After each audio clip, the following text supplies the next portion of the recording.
O Senhor esteja convosco. Ele está no meio de nós. Proclamação do Evangelho de Jesus Cristo, segundo Mateus. Glória a vós, Senhor.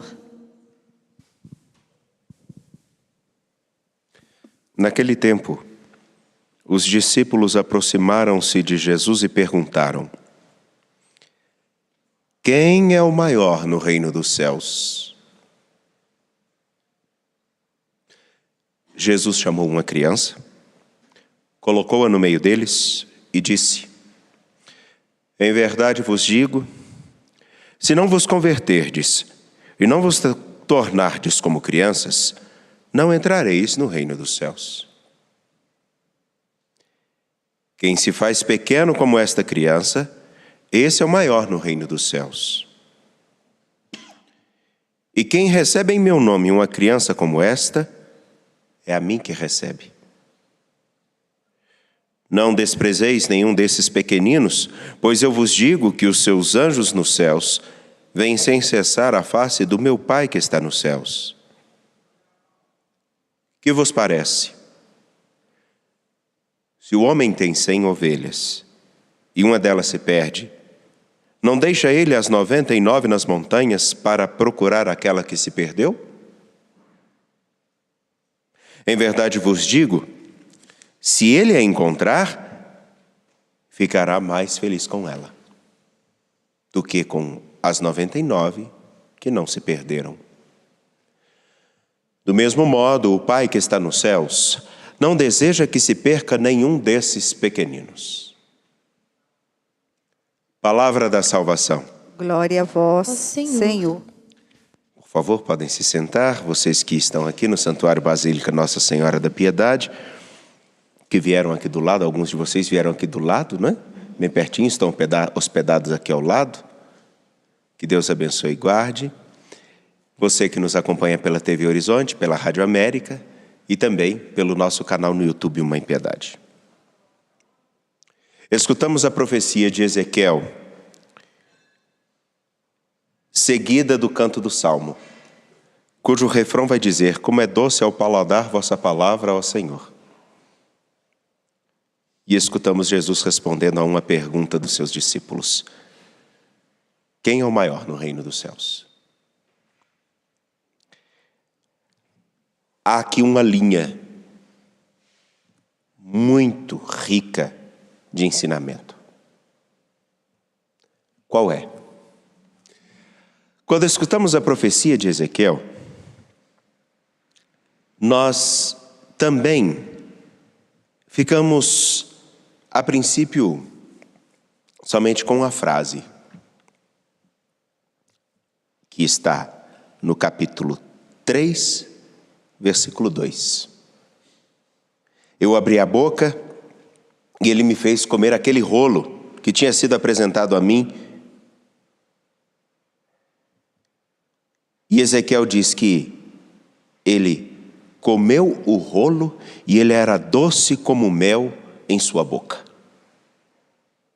Mas aqui tem um contraste muito estranho. Porque vejam a descrição desse rolo.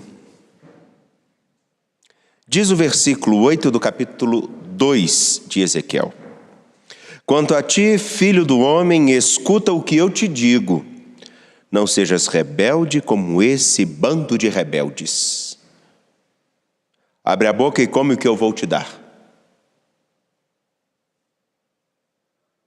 Eu olhei e vi uma mão estendida para mim e na mão um livro enrolado. Agora, o livro enrolado que é apresentado a ele tem um conteúdo meio estranho. Ele desenrolou esse livro e ele estava escrito na frente no verso. E nele havia cantos fúnebres, lamentações e ais. Cantos fúnebres, lamentações e ais.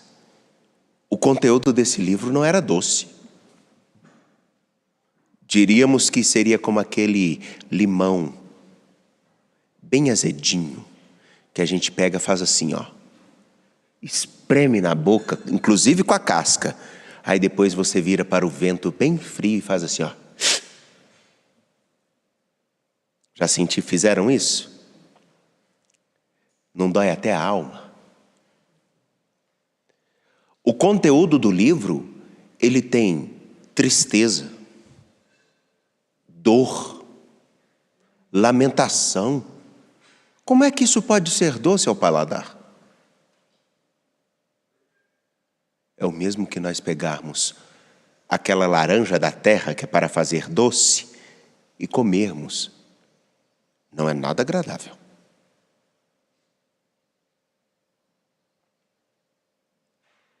Sabe o que Ezequiel está dizendo aqui?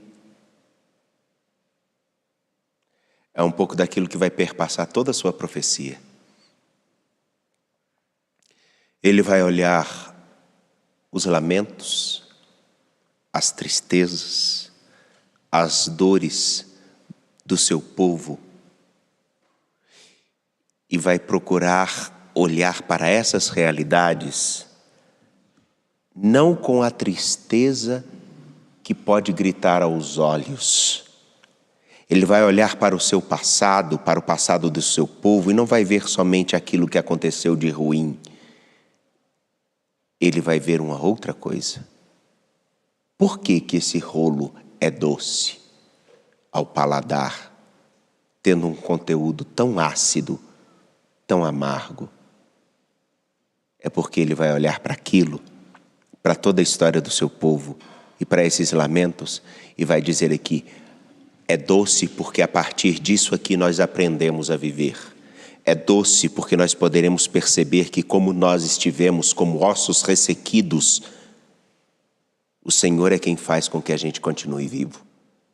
Ele vai olhar para o modo com que sua história foi dilacerada por tantas tristezas e vai perceber o seguinte, imaginem se Deus não estivesse conosco, o que não teria sido feito de nós.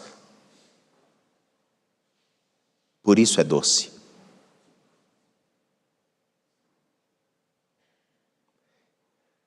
E aí quando eu trouxe a imagem do limão ou mesmo da laranja da terra, alguns não entenderam. É porque, na verdade, de uma coisa extremamente amarga, nós podemos fazer uma coisa maravilhosamente saborosa. Não é assim que acontece com a berinjela? Com o jiló?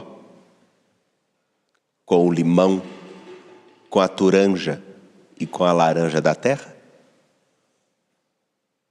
Em primeiro ponto, podem até parecer amargos, ácidos, mas conforme nós os tratarmos, eles são doces, saborosos e nutritivos. É por isso que justamente no domingo, Gorete estava aqui conosco, nós falamos de contrastes, porque o nosso viver e a nossa dinâmica da fé, a fé cristã é olhar para os contrastes com atenção, porque aquilo que pode parecer extremamente um lamento, pode ser uma grande oportunidade.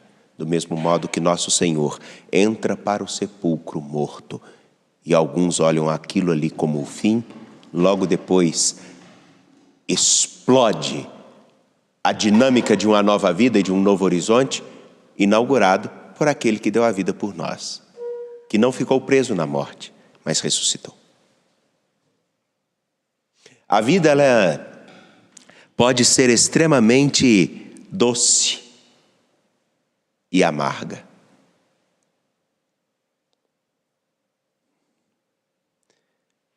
Como é doce ao paladar vossa palavra, ó Senhor. Quando o nosso coração, nutrido da esperança e da fé, consegue olhar para o tempo presente, se existe dor, com amor e compromisso. Se existe alegria, com amor e compromisso.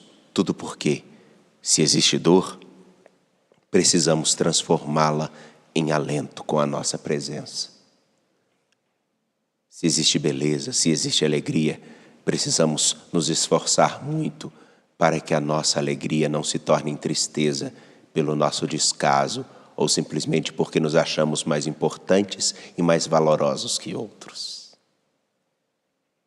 Quando nós estamos numa situação confortável, é aí que nós corremos grande risco. Sabe por quê? Porque nós podemos fazer jus àquela expressão antiga, meter o pé na jaca. Podemos simplesmente achar que está tudo pronto e que podemos esbanjar o nosso tempo e a nossa história. Afinal de contas, o que leva uma pessoa a adquirir, por exemplo, uma doença decorrente do álcool, decorrente de uso de algumas substâncias ilícitas ou lícitas, porque existem medicamentos que lícitos usados de modo inadequado causam entorpecimento e causam também doenças. Como também aqueles que, com o uso excessivo de álcool ou por aí vai, podem viver grandes tristezas. Tão simplesmente, meus queridos, minhas queridas, o que hoje nós estamos prestes a viver e a olhar é para a seguinte realidade: é doce ao paladar a palavra de nosso Deus, e se nós queremos que ela continue sendo doce, é necessário então que a nossa fé, a nossa esperança nos alerte para a seguinte coisa: não podemos esmorecer. Se está tudo bem, estejamos atentos, porque quando tudo está bem, nós podemos cometer o erro que os discípulos cometeram no capítulo 18, versículos 1 a 5, versículo 10 e versículos 12 e 14 do Evangelho de Mateus. Começam a olhar aquilo tudo que viveram com Jesus Cristo como uma coisa extremamente fabulosa, mas que alegria, nós estamos vendo os frutos da nossa missão, nós estamos vendo os frutos do nosso caminho, podemos agora regalar a nossa alma e ficarmos extremamente contentes, não temos que nos preocupar com nada. Mas começar a surgir uma pergunta: mas de nós qual será o mais importante? Qual de nós será o mais importante? A gente começa a fazer essa pergunta quando nós estamos bem. Ninguém procura saber o lugar que adquirirá como um privilégio se não vê vantagens, se não está bem. No entanto, que quando nós começamos a exercer determinadas funções na vida profissional e começamos a adquirir determinada estabilidade, já começamos a dominar os processos, nós já começamos a pensar assim: vejamos, nossa, eu sou tão bom que eu sou indispensável para a empresa. E aí então nós começamos a agir de tal maneira que fala assim: eu preciso de um lugar melhor. E talvez seja até justo.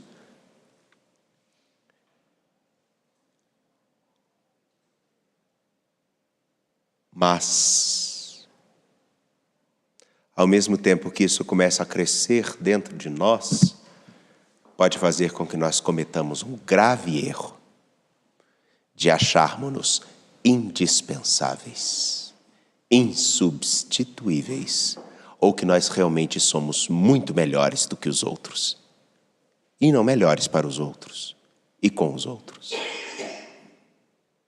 Acho que fica evidente o que quero dizer com isso. Melhor que os outros significa eu mereço mais do que você. Melhor para os outros significa eu posso te oferecer algo sempre melhor. E com os outros, nós dois juntos, nós três, nós quatro, nós cinco, nós dominamos o mundo, mas nós precisamos estar juntos. Porque separados... A pergunta dos discípulos é muito simples: quem é o maior no reino dos céus? Qual de nós é o maior? E Jesus traz uma criança. E nós então corremos, como por exemplo tem aquele garotinho lindo ali. Olha só. Tudo bem? Beleza.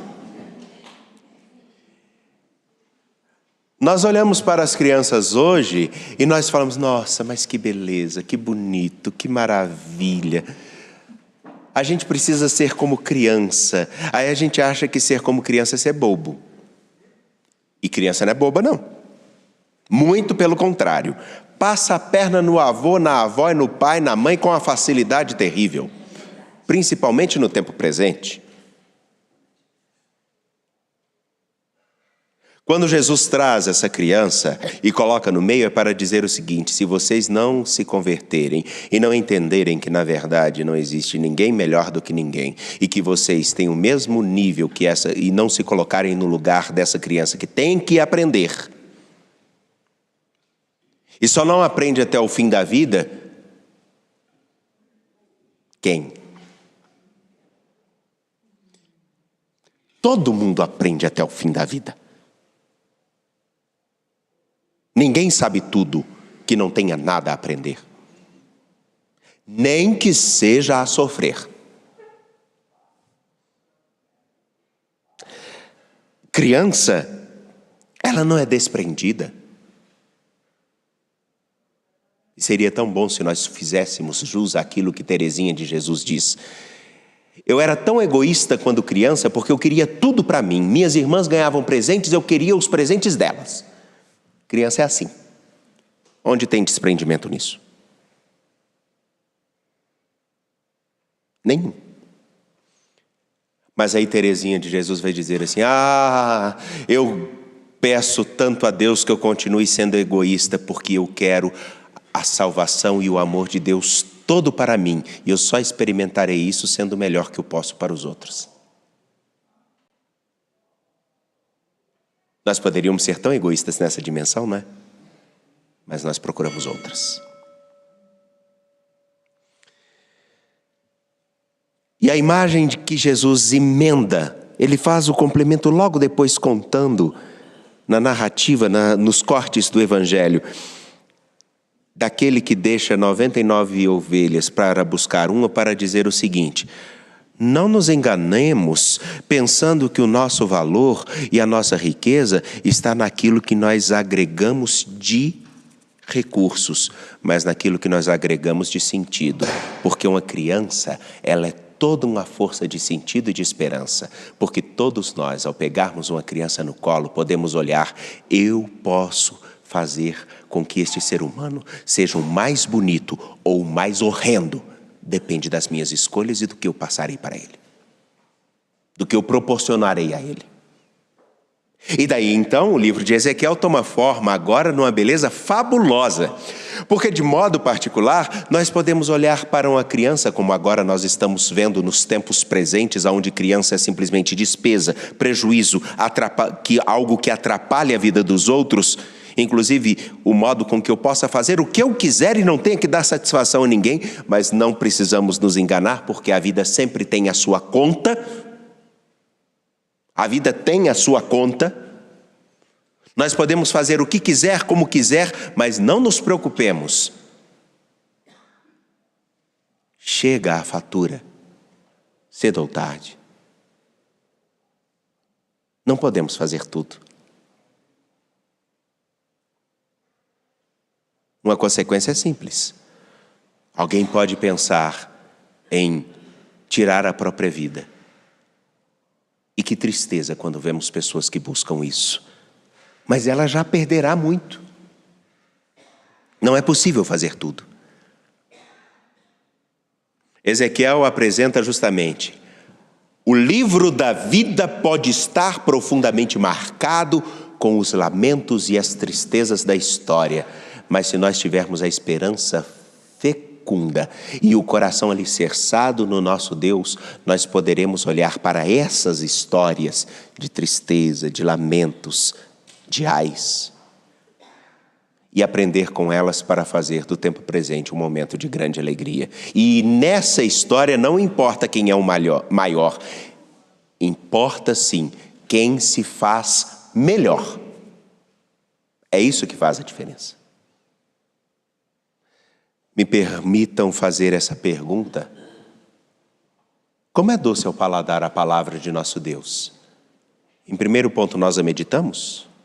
Em segundo ponto, nós olhamos para a história, alicerçados por essa esperança.